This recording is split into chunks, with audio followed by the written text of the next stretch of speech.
I can put my head down there without her going crazy. She knows the rules of the command. Good girl. See that? That was a trigger for her to get very excited before. Not that she won't get excited when I release her. Watch. Break. Good girl. Now see all this? Good. Good. That's a good girl. Who's a good girl? Yes. Okay, come here. All right. So that's big progress in one session there. Punky. Hi. Sit. Good. Stay. Good girl. I also have these. Somebody left.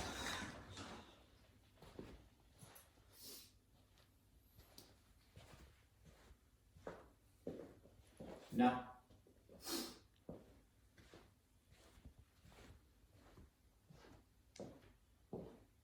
Good girl. She is such a pretty little thing. Down.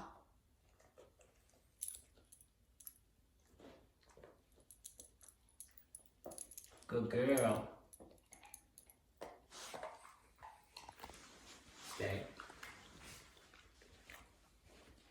So the right hand of the trainer is really, really important for giving information, especially in the beginning, because we have a lot of sign language available to us, and we try to keep it all with the right hand, which luckily for me right now.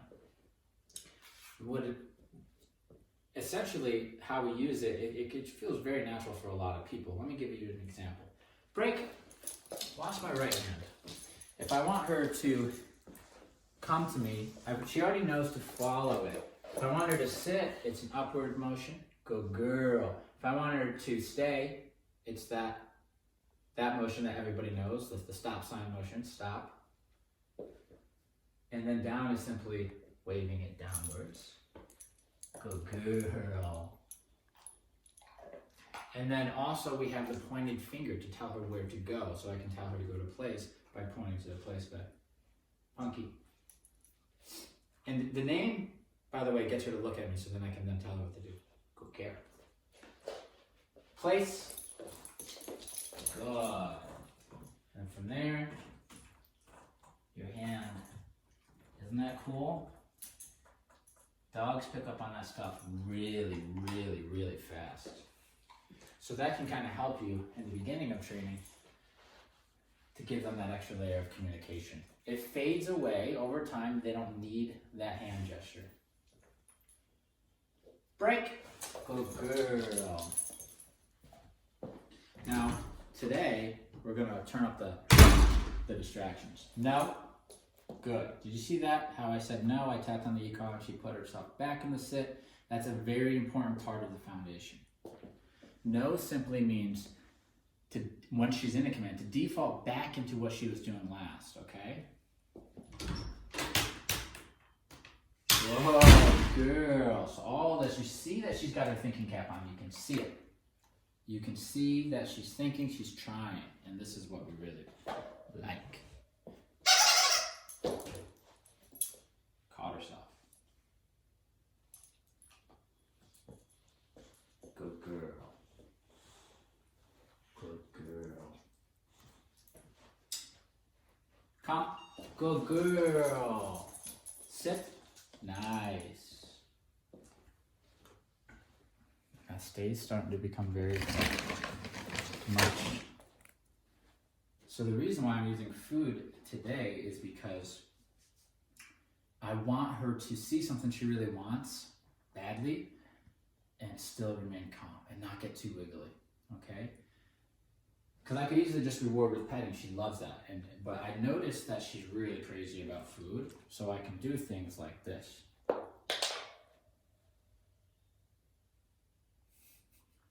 Good. And then once the attention comes back to me, I fed her. These are conversations. This is our way of communicating to our dog where we want them to prioritize their energy and their loyalty, right? We want them to respect our commands, and if they do, there are rewards involved. But if they break it, there are consequences involved. So we get to teach them what the rules are, what the consequences are, what the rewards are, And it's a lot of work, but it happens with these little tiny conversations like that. Okay? I'm going to go for a down. Down. I'm trying to give less information with my hand. Good. And as I do more of those, I'm not going to have to rely on my hand gesture. Good. It's just a matter of her understanding what I'm asking and then also being compliant.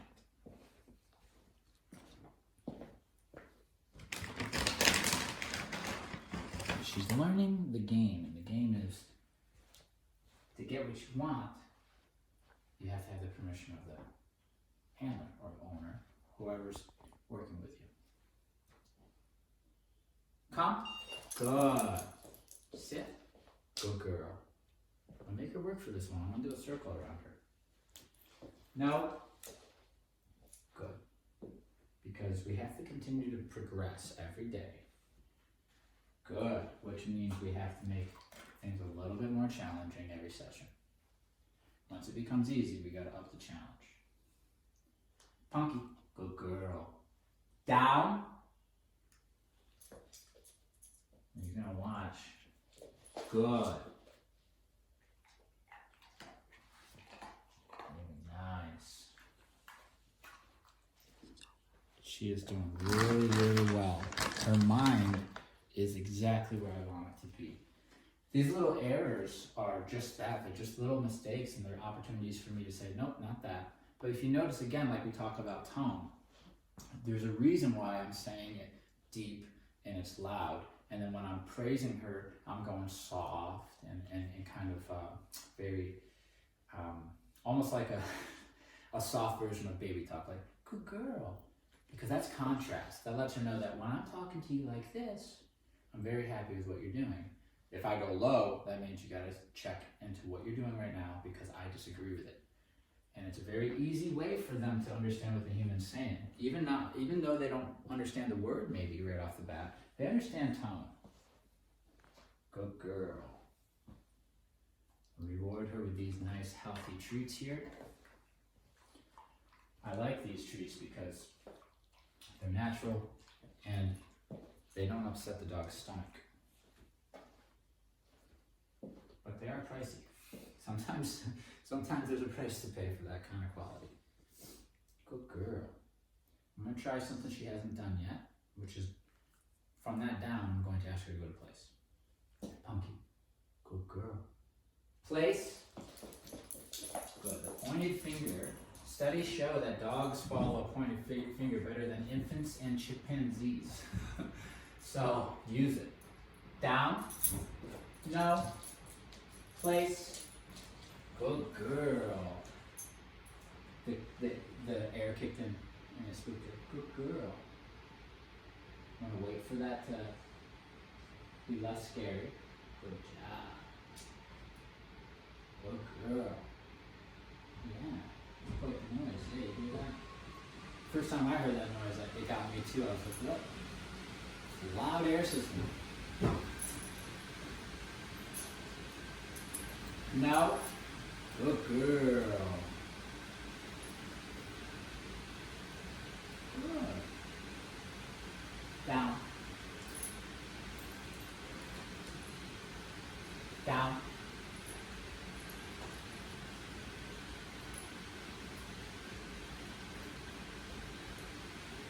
Okay. The reason why this is working, guys, is because I have the e-collar.